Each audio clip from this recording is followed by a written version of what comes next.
Sorry. 2 weeks ago, I was at a service with my cousin back there. These two guys got up and spoke. I said, man, that must be really hard for them.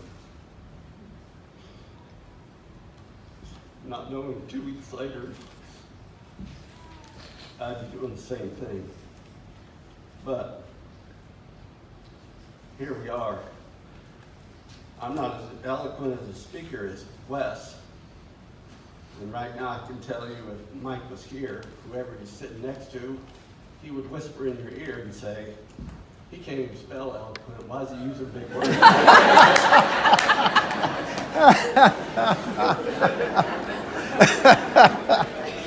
That's a fact.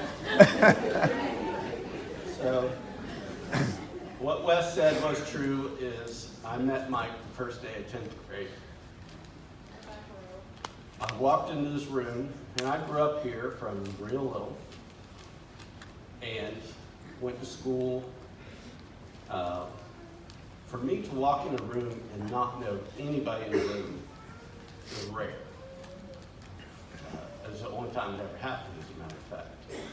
So I walk into this room, and there's 2 seats left.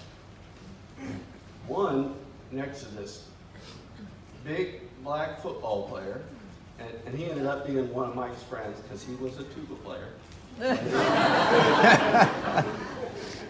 the other next to this skinny little kid with a funny haircut.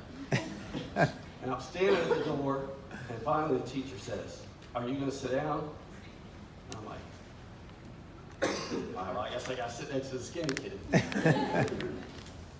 And so I sat there the whole hour of that class, and there wasn't a lot of talking going on. And right at the end,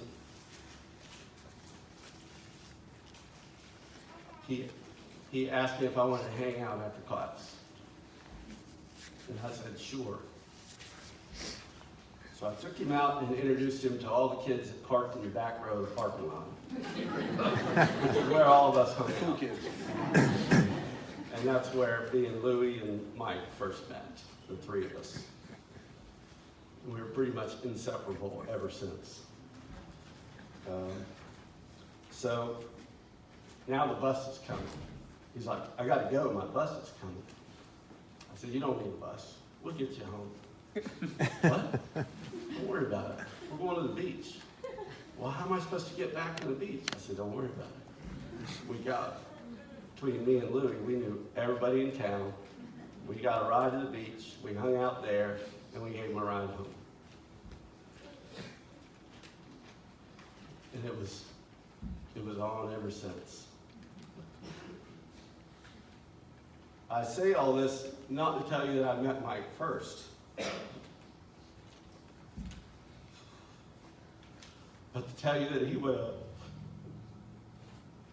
have met all of you anyways. Because he had a way of walking into a room and walking out with another friend.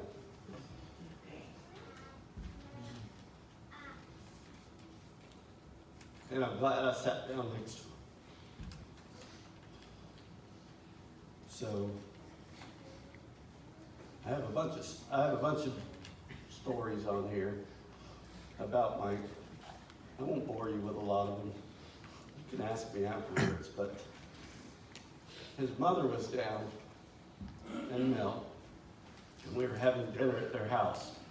So I live right down the street from him, some of you guys that don't know that. And we were talking about life and this and that, the other day. And I looked at Betsy and I said, you probably don't know this, but I was going to be a doctor before I met Mike. She said, really? And I said, no, not really. But it's a joke that we play on each other all the time. We tell this to people, and he would do it to me. So one of his friends from the hospital is here, and this was just in December, So I did the same thing to him. I told him, yeah, I was good. He asked me what I did, and I told him I'm an electrician.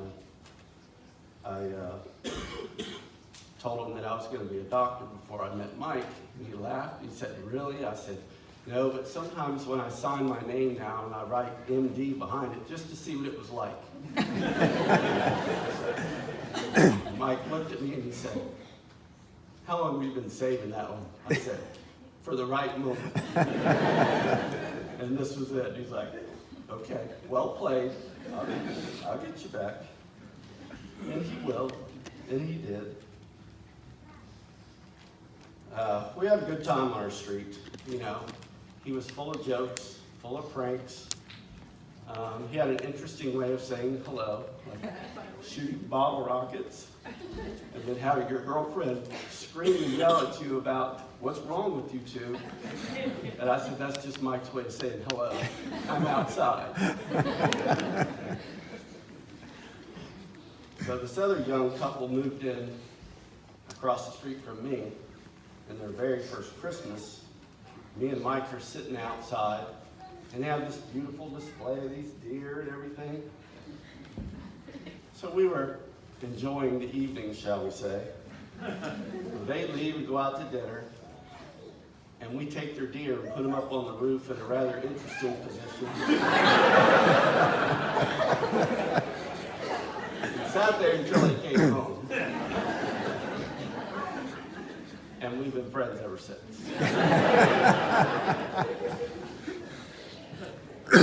So, he had an interesting way of making friends, but he could walk into any room, even this one, and leave with another one.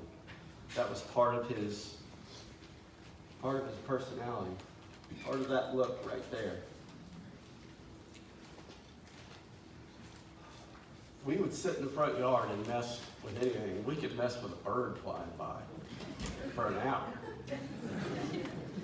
So my daughter pulls up, which was Mike's goddaughter, and she was in a hurry to get to work, wanted to ask something, and we were doing everything but answering her question so she could leave and go to work. She looks out the window of her truck and says, "You two remind me of the two old men on the Muppets movie." True. And we agreed and kept going. So, one of my favorite things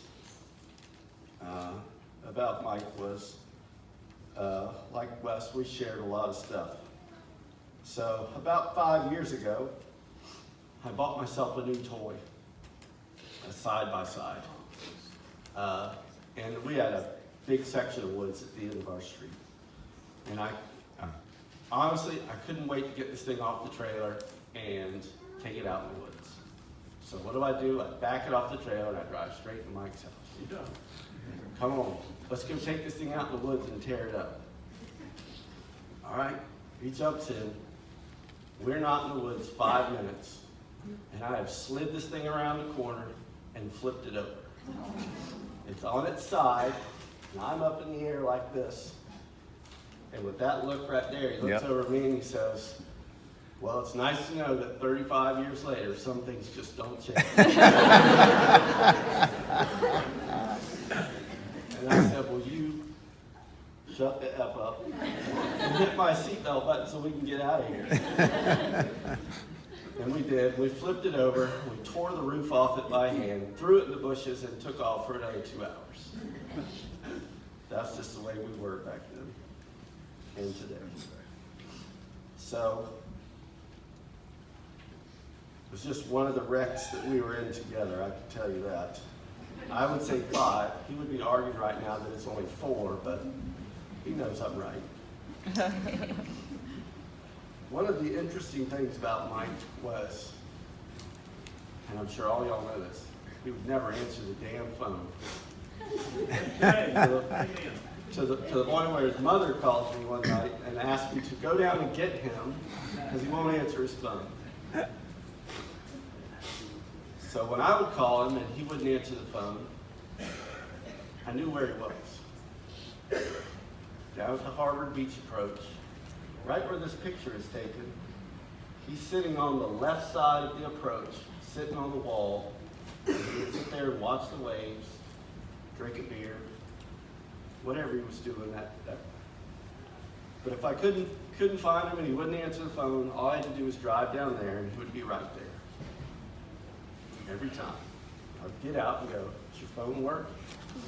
"Yeah, I was just holding your beer for you. Here you go." So, for any of you out there, if you want to feel a little closer to Mike in the future, just go sit right where he's at right now. That was his favorite place. Was to sit right there, stare out at the waves, just listen to the ocean breeze. That was his thing. It's very fitting that this picture is right here. Because I didn't pick it. Kathy did. She knew. So, the next time you guys are in a room, you walk into a room and you don't know anybody in there, try to be a little more like Mike. Walk out with another friend. Thank you, Paul.